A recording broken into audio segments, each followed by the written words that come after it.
This is Mark from Meyochi. A little bit different today. This is going to be no Meyochi exercises because we've got Hurricane Dorian right down the coast here off of the Bahamas, and I got to post something and I'm not going to be able to do it. I wanted to always do my Meyochi exercises in whatever weather conditions there are, but I do have to make exceptions for hurricanes. There's just a lot of prep that goes on to secure your home and everything else, and their electricity is probably going to be off for 3 days and so on and so forth. So I'm not going to be able to do my Meyochi exercises today, but I figured, hey, you know, I might as well talk about my perspective of hurricanes and so on and so forth. And so here I am. Right now, Hurricane Dorian is a Category 5, and it's off of the Bahamas, which is south of us by a few hundred miles. It sounds like it's going to come and skirt up the coast, and the hurricane will come right past here and then head over this way and then head on up to North Carolina and South Carolina. This is a really big storm. I've been surfing for over 40 years, and I've been tracking hurricanes for that time because surfers, we are in this weird juxtaposition where we root for hurricanes because we want the surf to pick up so we can go surfing. But at the same time, we know that it's causing death and destruction. So we always have this just strange dichotomy of emotions because we love to surf, but yet at the same time, we don't want everybody to have their properties destroyed or get injured or even die. So it's always tough for us when we do this. But at the same time, I kind of just feel like no matter how we hope or wish that things don't happen, they happen. And hurricanes are just a fact of life, a fact of nature, and we have to live with them. So, we just deal with them on a yearly basis, and it is what it is, and we enjoy the waves, and then we clean up the mess. We help our neighbors, we help everybody in the community, but in the same time, we surf at the same time. We're surfers, we're just kind of strange that way. I have a 1968 Surfer magazine. I'll probably show the picture of it right now, but there's a great cartoon where it's got these giant waves like it's a tsunami, and you see everybody running for cover. They're like, ah, like this. But then everybody's running that way away from the storm, the big wave. And then us surfers, we're running the opposite direction with our boards in our hands, ready to go catch the waves. And that's kind of how we are. We love storms, northeasters, storm of the century. I was in that up in North Carolina. Hurricanes, it's just kind of in our blood, and it's just the normal way that we think about it. So I hope nobody gets upset that, you know, we like to surf these waves. Please understand, we don't want destruction. I don't want anybody hurt. I feel really bad for the Bahamas. In fact, you know, we should say a prayer for the Bahamas because this storm is so big that it's just destroying those islands right now. 40 years of watching hurricanes, I've never been able to see a satellite view where you can see the eye and actually see the land in between the eye. It's never that big and that clear. And I just look at that and go, oh my gosh, this is a monster. It's a monster of a storm. It's not one to be messed with. Still don't know if I'm going to evacuate or not. I'm going to wait till about 2 o'clock today, make my final decision whether I leave the island or not. I'll make that decision at 2. You know, just back to the whole thing about us surfing and getting some kind of enjoyment out of destruction. Please understand, I used to have a restaurant in North Carolina. Hurricane Fran put this much of the ocean in it. Bertha hit earlier that year. Basically my restaurant was destroyed, but I still went surfing, okay?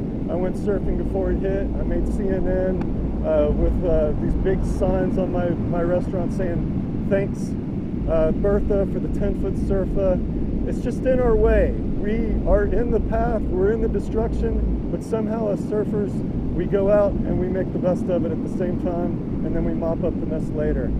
I've had, you know, roofs on 2 different houses, one in North Carolina, one here in Florida, where the shingles have blown off. It's costing me lots of money, and so I am connected to the destruction as well as the enjoyment of surfing. So please don't take offense to that. It's just in my nature. It's in all surfers' nature. So we really look forward to hurricanes and the big waves. This storm hasn't really been a good surfing storm because the winds have been onshore this whole time. This was like really choppy, and it's not really good for surfing because it's just one wave after the other, and the waves just come and smash, and it's not good for surfing. You actually need winds to go the opposite direction, which is straight out this way.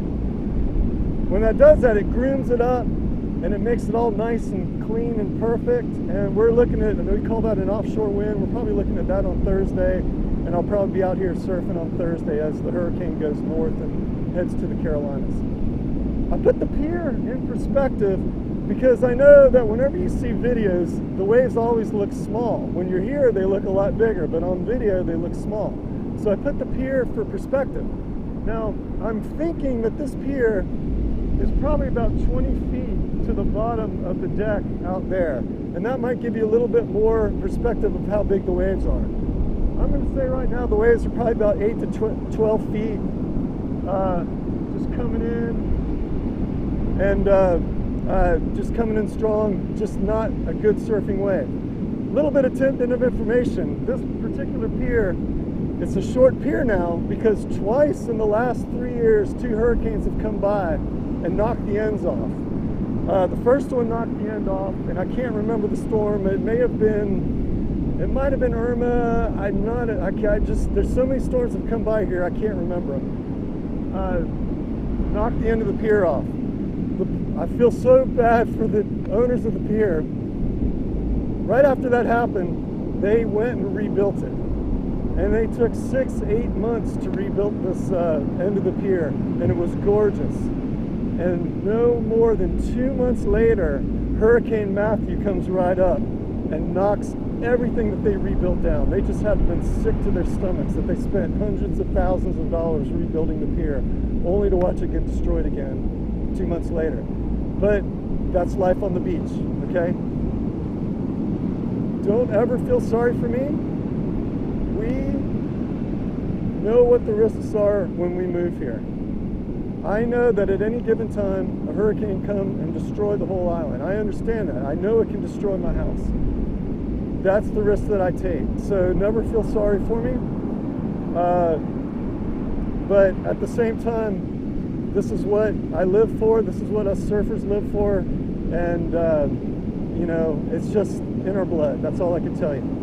So if the bottom of that pier is about 20 feet, then I'm going to say those waves are probably about 8 to 12 feet. As the storm comes, it will be a good chance that the waves will be breaking underneath the pylons and maybe even on top of the pier. That happened to one of the piers. They had showed some video on Matthew. It was actually breaking above the pier. And we'll know that in a couple days. Sometimes you see some foam right there coming through the camera. You'll see some foam kind of like scooting down. That's what they call sea foam. And that is created on really windy days and a lot of churning water. And it's foam where what people tell me is it's not water, it's not air, it's something in between, and they call it sea foam. And then it just kind of like, they almost look like tumbleweeds as they come down. And I don't know if some of that was in the picture or not. There was a bunch of sea foam when I first started, and maybe it is and maybe it's not. The other thing I'm going to do is I'm going to take a picture of the sand dunes that's, behind you, you're viewing me.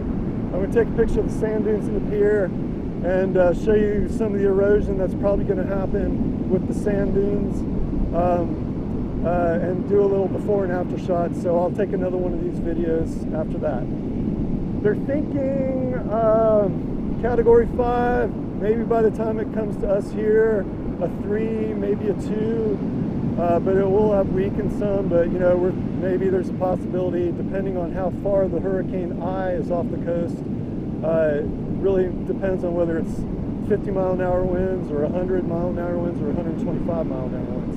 As of right now, they're predicting the eye of the hurricane to be straight off there about probably 40-50 miles. That means that the northeast quadrant, the strongest part of the storm, will be offshore, and we won't have as much of the storm onshore. Now, 50 miles is not much for a giant storm like this. If it shifts and comes inland, then we're looking at 125-mile-an-hour winds. Maybe 100, maybe 80, who knows. I'm not here to hype it up. That's what the Weather Channel does. They hype it up. I'm just kind of giving you a surfer's perspective. We just love events like this. I almost wish I could do Meyochi right now, because it would be very cool. I said I was going to do it in all conditions, but the problem is I've got to board my house, or not board it, but sandbag it. I've got to help my neighbors with their houses. And what really happens is the whole community just comes together and we all help each other on the island. So it's always a time of community during a hurricane. So if you feel like nobody helps anybody anymore, that can't be further from the truth when hurricanes start coming and knocking on your door.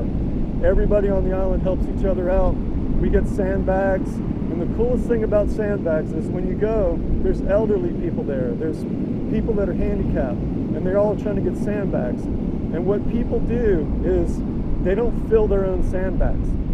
They fill everybody else's sandbags. And it's just kind of like an unwritten thing. So there are people who just show up, teenagers who will just show up, and they'll fill sandbags for people for hours. And if it's an elderly person, they'll fill it, they'll pick them up, they'll stick them in their cars for them, and they don't ever have to pick up a shovel. So it's a really, really amazing event when we have to go fill sandbags. And that's, after this video is over, that's what I'm going to be doing. I'm going to be filling sandbags. And you better believe it, I'll be filling sandbags for some people who can't fill their own. And that's what we do. So I'll probably spend a couple hours filling sandbags for people on the island, and that's another part of the community.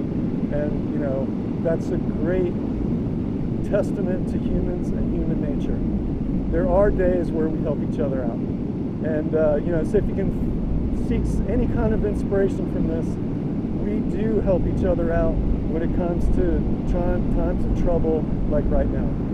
So I wish I could go surfing. If I was in my 20s or teens, I probably would paddle out because I was crazy back then. We used to jump off the piers up in North Carolina because that would be the only way to go out. We'd get on these piers, we'd sneak on them, we'd go to the end, and then we'd wait for a wave to come, we'd jump off it, and then paddle out and catch some waves. But you know, I'm wiser now, I guess. I'm wiser. I'm smarter now, I guess I'm smarter. And I won't be jumping off any piers anytime soon. So I hope you like my little hurricane special. I'll come back after the hurricane and kind of give you some before and after shots. And hopefully, the hope is the thing's going to go right off the coast there. Really, for surfers, we don't want the hurricanes this close. This is another side note. We want the hurricanes, believe it or not, we want it 500 miles off the coast. Because then there's no wind here, it's sunny, and the waves just come in all nice and groomed, and they're perfect. When we don't get any effects, nobody gets injured, there's no destruction, they just sit out in the ocean and send us waves. And that's really the kind of hurricanes that we like to surf. Those happen all the time. And they never make the news because there's no death or destruction. But all the time we have hurricanes off the coast and nobody knows it, but it sends in waves. So us as surfers get really excited.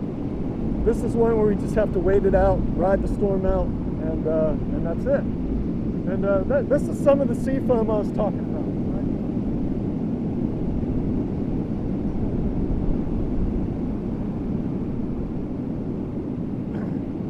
This is sea foam.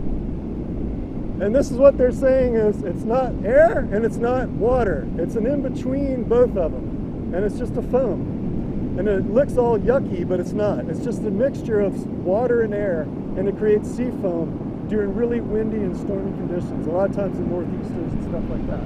So that's what you're seeing here. Okay, I think I've rambled on enough. I'll talk to y'all later, and see you later. Okay, bye.